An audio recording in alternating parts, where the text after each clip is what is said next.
Welcome to the Politics Guys, a place for bipartisan, rational, and civil debate on American politics and policy.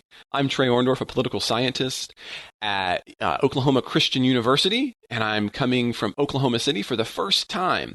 I'm joined today with Ken Katkin, who is a professor of law at Chase College of Law and a visiting professor at the University of Colorado Boulder. Ken, how are you doing this morning?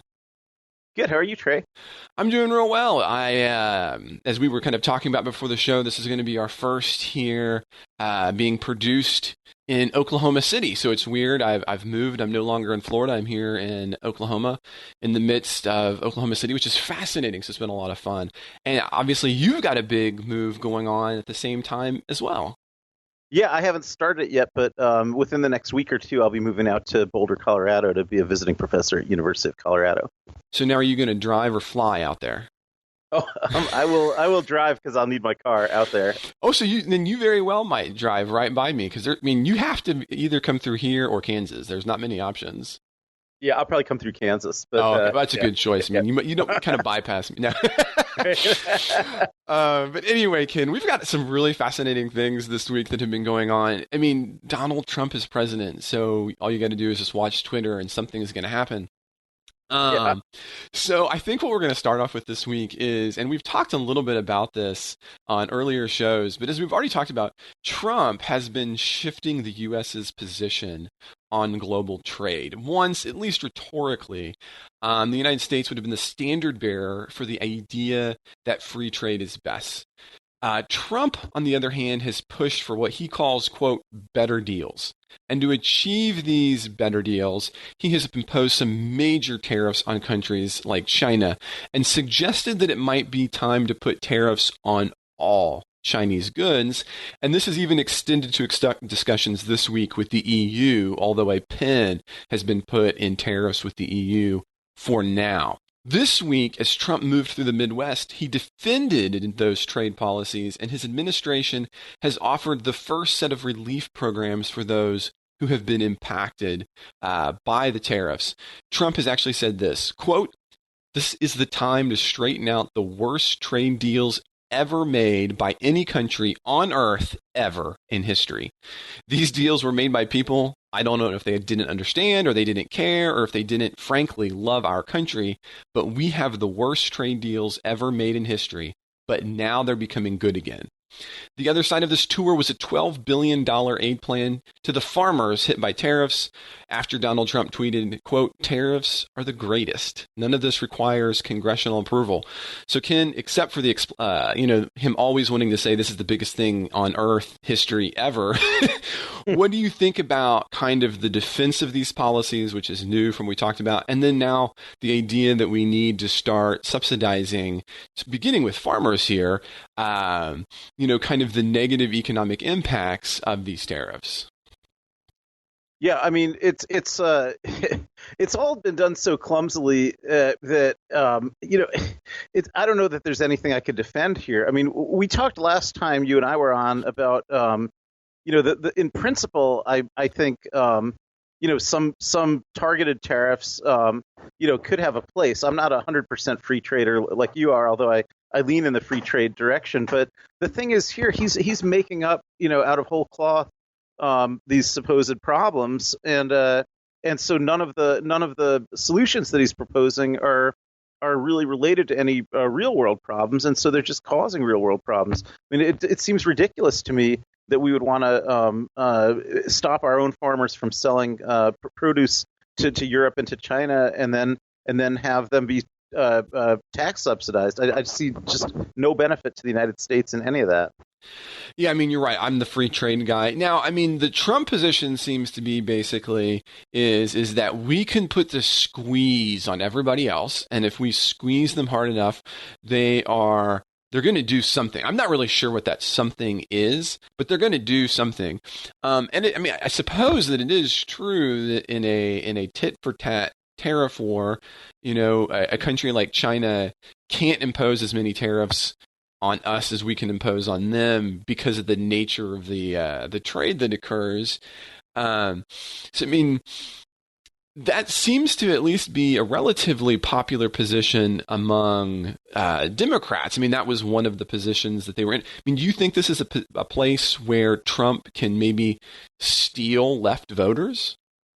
I'm sure that's why he thinks he's doing it. And I guess time will tell whether that works or not. But I think there's some indications that it won't, because for one thing, we had that special election out in Southwest Pennsylvania last year.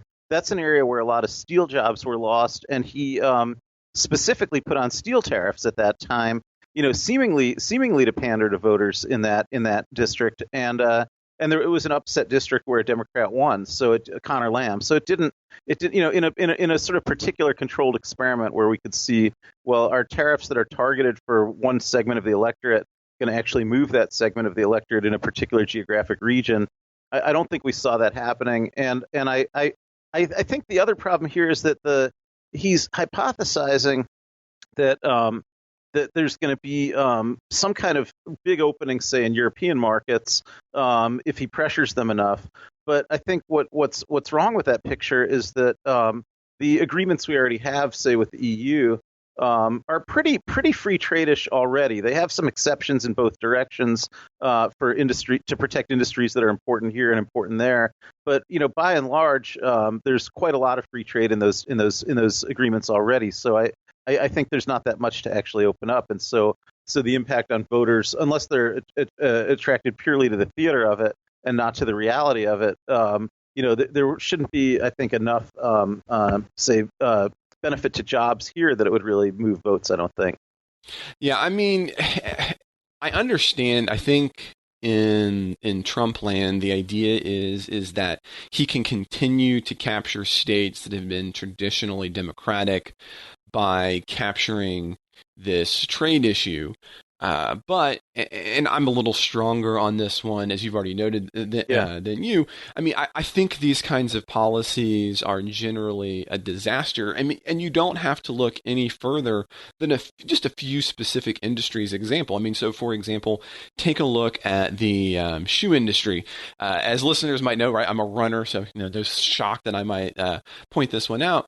But because of lingering tariffs, shoes actually have some interestingly long-lasting lingering tariffs from the 1930s and 1920s. And as a result, tariffs actually on your shoes can be as high as about 88%. And that's a huge, I mean, you're talking about paying nearly double for a pair of shoes. As a matter of fact, women and children's shoes are more expensive. So if you go to Walmart and you wonder why, say, children's shoes are about the same price as women's shoes, that actually has nothing to do with their manufacturing cost, and it has everything to do with 1930s tariff policies.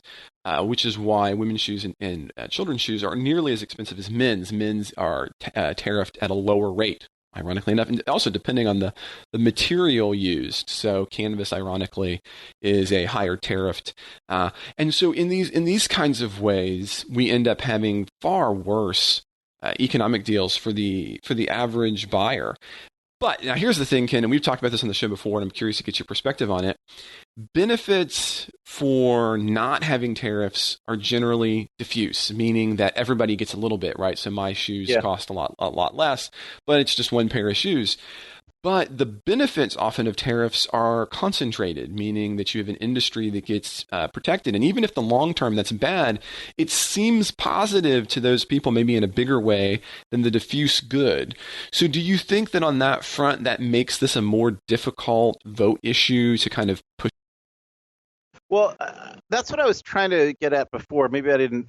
I'm glad you honed the question that as specifically as you did, because I think what I was trying to say before is that I think that could work if you had somebody who was had a strategy, actually trying to impose tariffs and keep them in place for the purpose of protecting a particular industry here.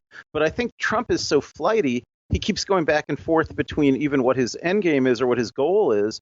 So sometimes he'll say he's imposing the tariffs in order to do that. I'm imposing steel tariffs so that we can get our domestic steel industry protected and get jobs back in it. And then other times he'll say, well, he's actually imposing the tariffs as a negotiating tool so that he can then lift the tariffs when when Europe or China or whatever lifts some imaginary tariffs that he thinks they're imposing on us. And so the idea is that these tariffs, he's not really committing to putting them in place and keeping them in place, and therefore it's hard for me to see how industry could possibly respond. The American steel industry, for instance, would suddenly flourish because there's a tariff, even though he's saying that he's probably going to get rid of that tariff once he can negotiate it away.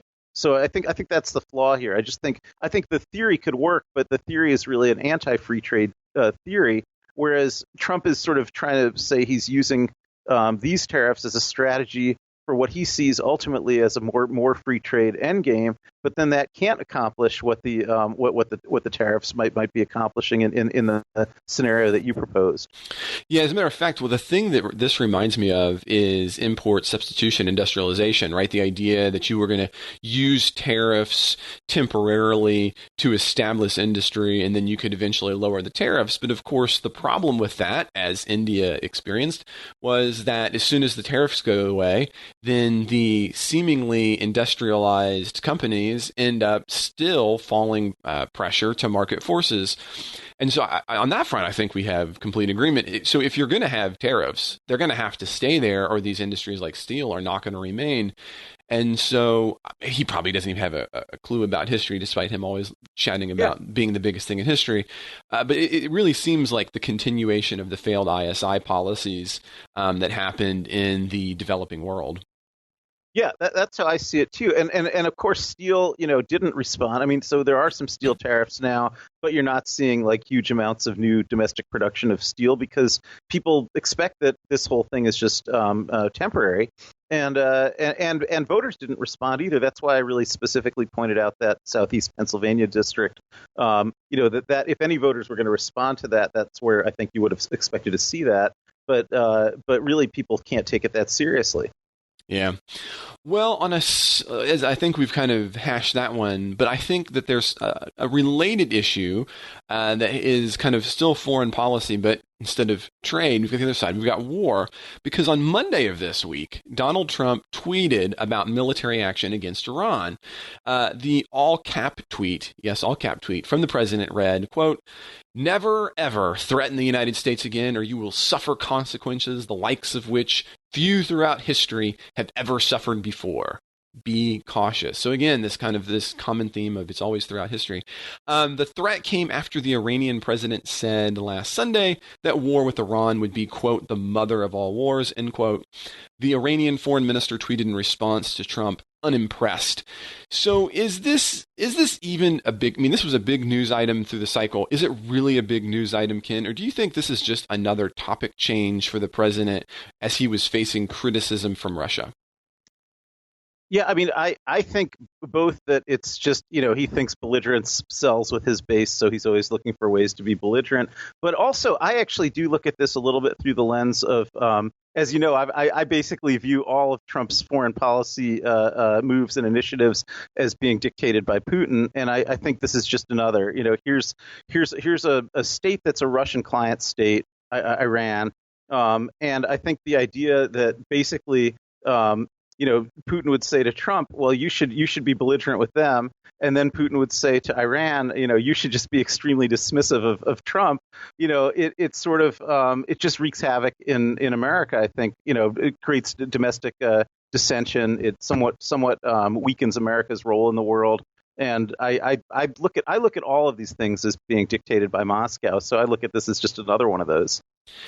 Now, it's interesting, and I know you kind of take the hardline Russian involvement view, but then, once you start, even, whether we agree or disagree on that front, I mean, do these kinds of interactions worry you? And do you think that this is a legitimate worry for Americans? You mean that we're going to have a war with Iran? Well, that this kind of rhetoric will ramp up into something more. Yeah, I mean, I don't think we're going to have a war with Iran. I think the main it ramps up into something more, but I don't think all the way up to the level of threats of armed conflict. But I think what it ramps up to is more domestic sort of rancor, right? That when we've got a president who's being belligerent, then domestically, some people get behind him and some people get appalled by it.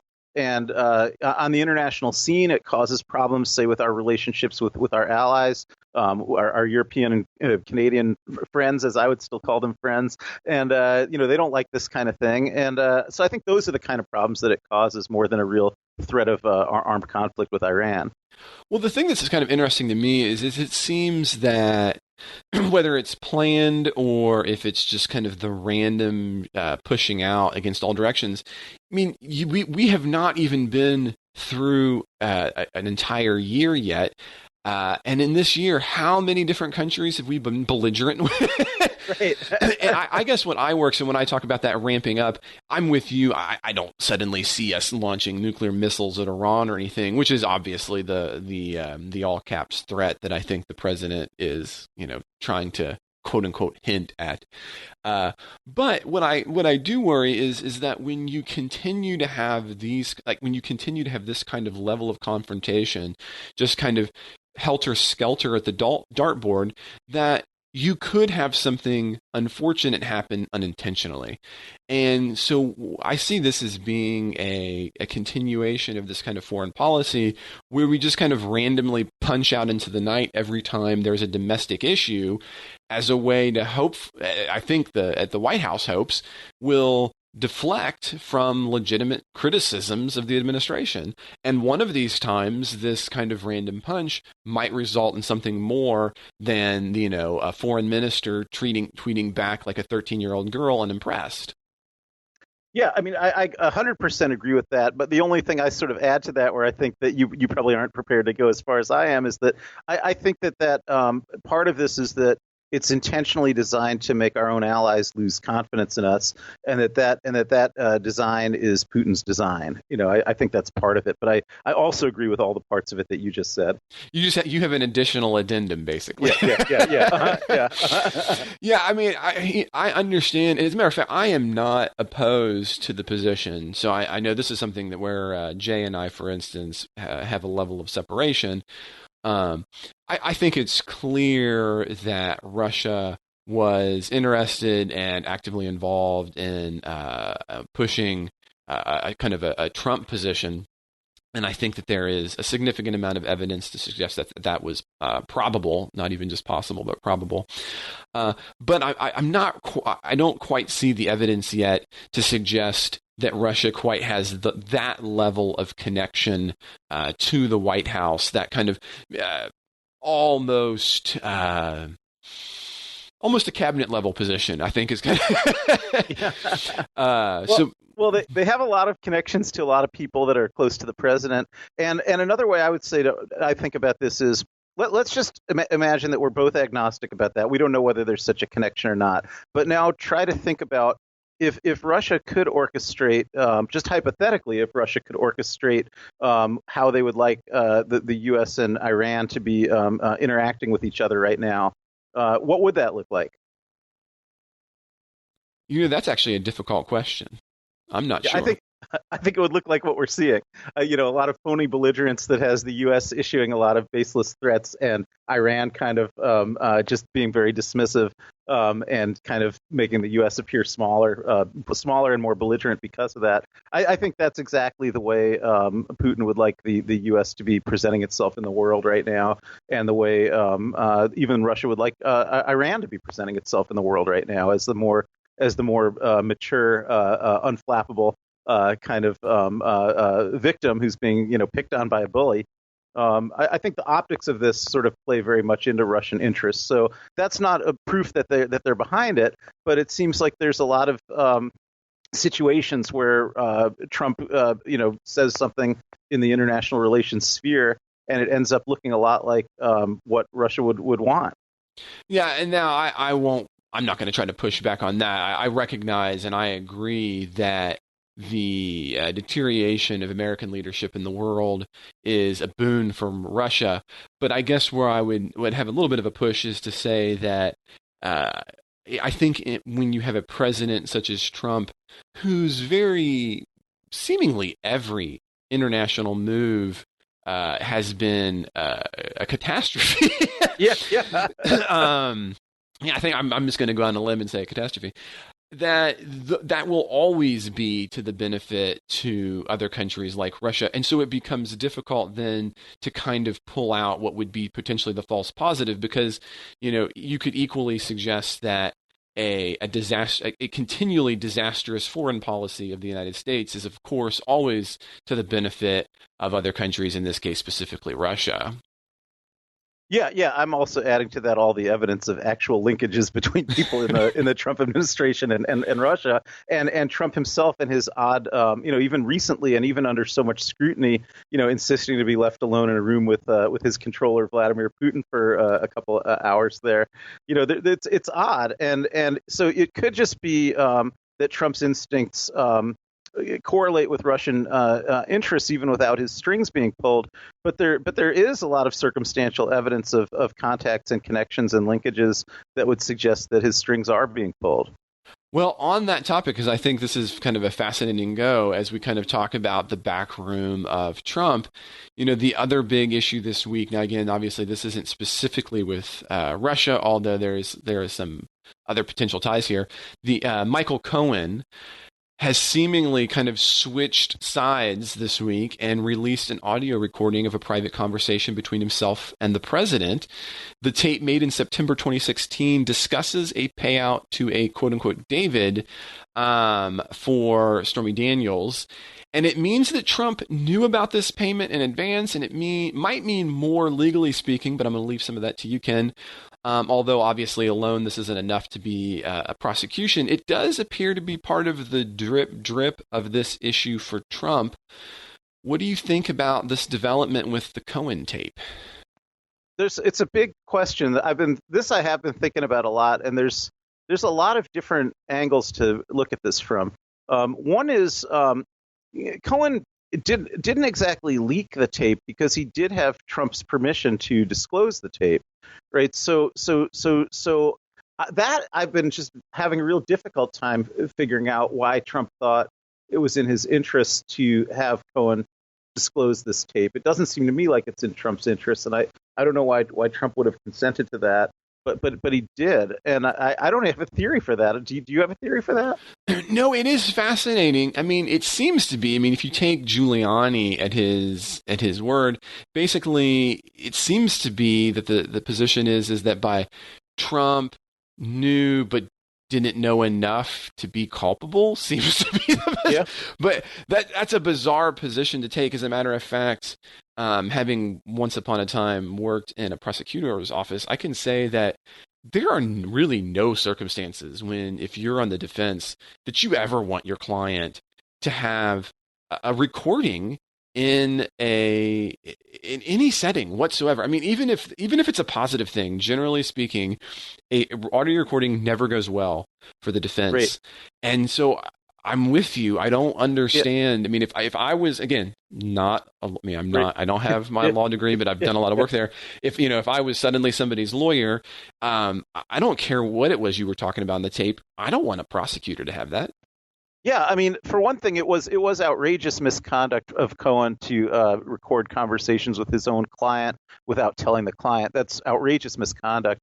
But then even Cohen didn't go farther than that and disclose those recordings without the client's authorization. So the client, Trump, did give the authorization, and I see no benefit to him in this. Maybe the only thing I can think is that they just thought that it was inevitably going to come out anyhow, and that they wanted to have some control over the mode of disclosure, that they wanted to, put out the tape that they thought was the least harmful in that group of tapes, and have a ready story about it. But I do think it's a relatively harmful tape. I mean, it shows Trump, it exposes him as having lied about not knowing anything about this, and it doesn't prove a campaign finance violation because it doesn't show that any of the money came out of donated campaign funds, but it certainly opens the door for more investigation into that question.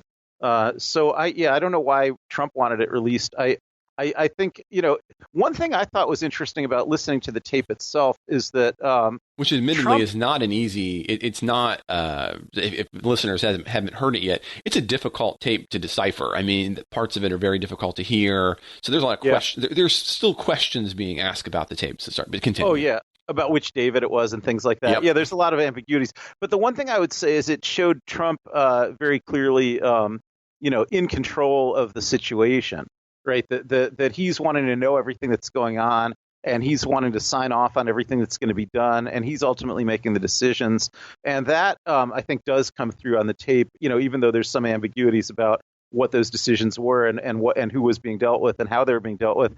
And I think that is it's interesting because he's wanted to portray himself as kind of not really part of a lot of the things that went on, either specifically with paying off the mistresses, or even more generally with some of the things going on in his presidential campaign and in his transition team that Mueller's been looking into. But this paints a picture of him as a much more hands-on CEO type than the picture that he's wanted to paint of himself, I think. Right, which before was basically that, Cohen acting like the good attorney all on his own goes out and single-handedly handles the problem. And, Trump is kind of not blindsided, Yeah. but he is happily surprised. Right, right. That was the kind of picture he's been painting of these episodes, but even of generally a lot of a lot of questions that have been being asked about different kinds of things that happened during the campaign and during the transition. That's been his general narrative, about these mistresses, but also about the Russia stuff, also about other stuff. And I just think that this paints a picture of him that makes that kind of narrative really hard to believe.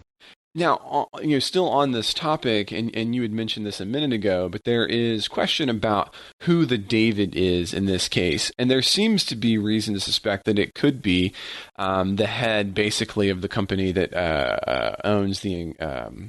National Enquirer. Yes, thank you. Yeah. Uh, Yeah. Now, the other thing about this that means is, Mueller, for instance, now. I mean, what else does David know? And Right. that's an interesting question for a potential set of subpoenas. Yeah, well, of course, Mueller did just finally give a subpoena to the Trump Organization CFO, Alan Weisselberg, and his name comes up on those recordings as well. So that's the most direct consequence, I think, of that conversation is that Cohen mentions talking to Alan Weisselberg about how to finance this payoff, and Alan Weisselberg was subpoenaed either the same day or the next day by Mueller from when the recording got publicly disclosed. Yeah, maybe the David, who's the CEO of, I think it's called American Media International, the company that owns the National Enquirer, Mm-hmm. will be subpoenaed. He did buy a couple of these stories from the mistresses and then not publish them, so that there could be some questions about who paid for the purchase of these stories that weren't published. But there's other. I mean, I think David was also the pseudonym that Trump himself was using in the settlement agreement with Stormy Daniels and perhaps with some of the others. So I think there is some ambiguity about what David they're talking, whether that was the real David or whether that was phony David, which was Trump's pseudonym. I'm not sure I know the answer to that. Yeah, I don't think those are things that we can answer with the evidence that we have, currently. Right.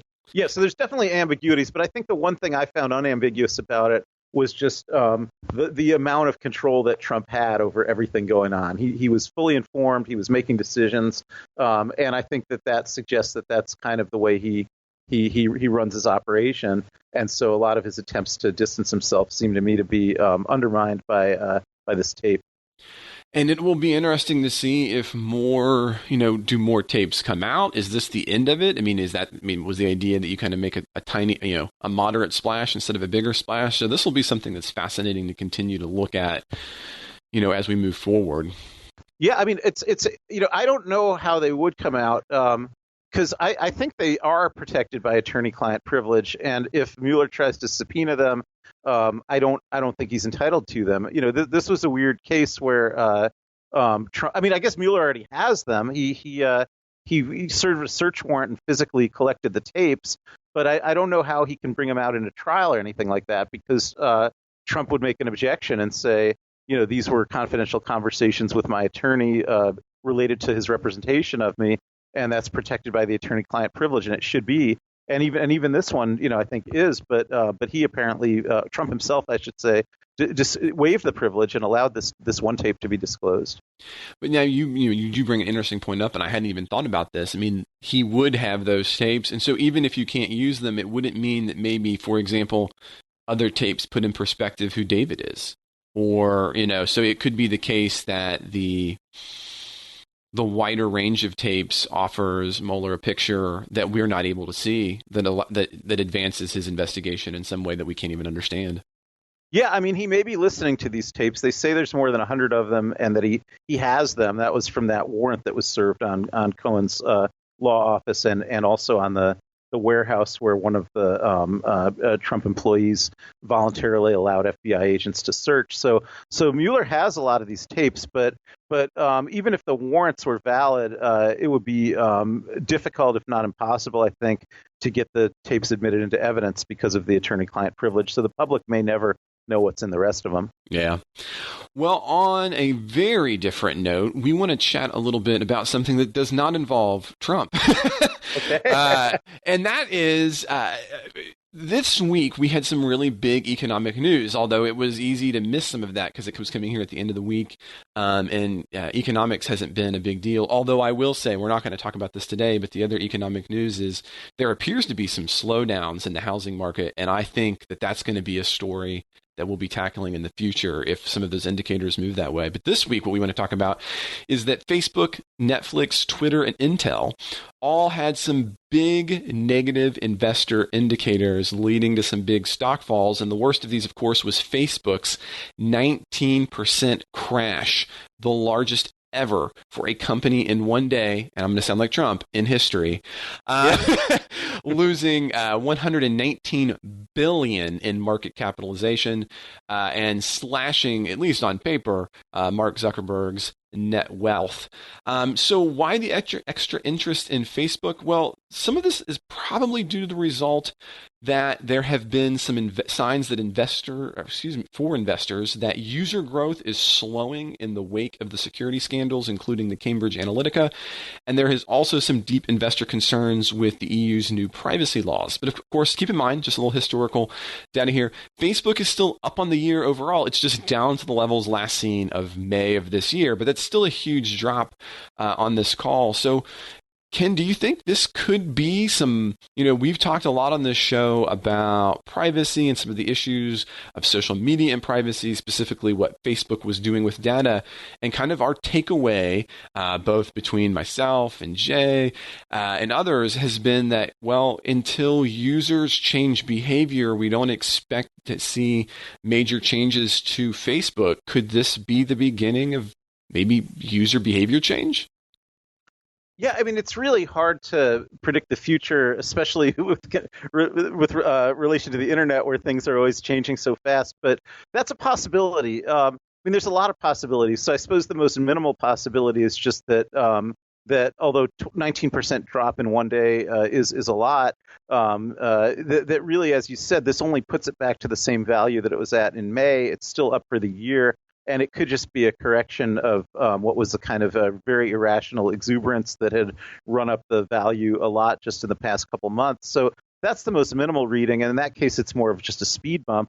But I think you could have more maximal readings and say, well, it does relate to that a lot of the ways that Facebook made money are coming under different kinds of assault now. In the EU, certainly there's going to be more regulation than in the past of how they monetize the data that they collect, and so that's going to impair some of their revenue streams. Maybe around the world there will be more regulation of that as well. Maybe even eventually in the U.S. I don't think we'll see it in the next couple of years, but I think people Wall Street might have the idea that eventually there's going to be more regulation of that. Another thing I think is that that users, because of the publicity over the Cambridge Analytica, users may be switching to other platforms. I mean, some of the switch is just to Instagram, which is actually owned by Facebook anyhow, so that wouldn't necessarily hurt Facebook's bottom line if people leave Facebook and go to Instagram.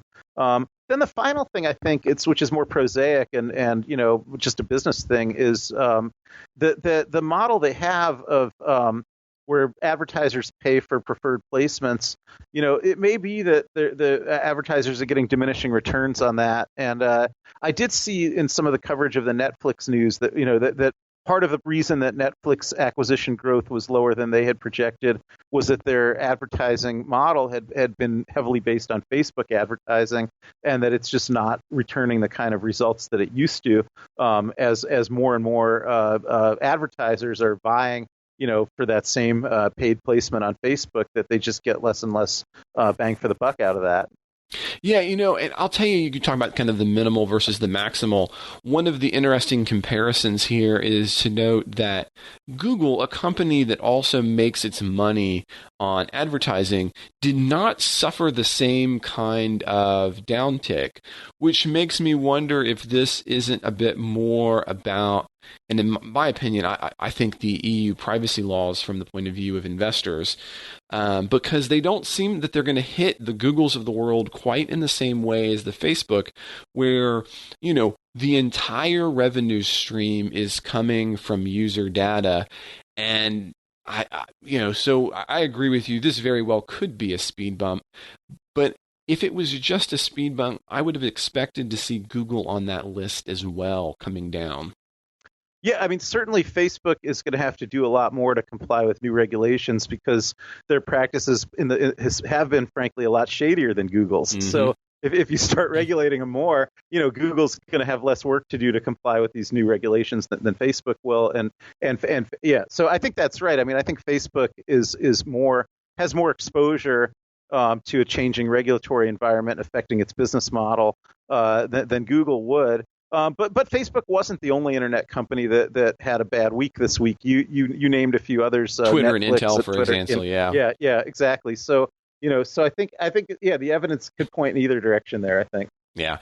Now, I think Intel obviously is an outlier. I mean, for those who are tech geeks, they keep pushing back their smaller chips, and now it's pushed back into 2019. They should have come out early this year, and they haven't.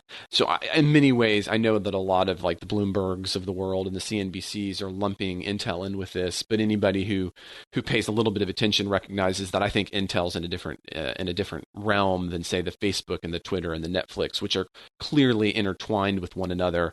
In the reason for the decline. Yeah. But, well, Ken, it has been wonderful chatting with you again this week, because I know it's been a few weeks since we've done it. As a matter of fact, over a month, hasn't it? Yeah, well, yeah, that's it's always fun though. Yeah. Well, Ken, I hope to again be talking with you soon, but this time while you're out in Denver. So we'll be doing the all Central and Mountain politics guys episode. That's right.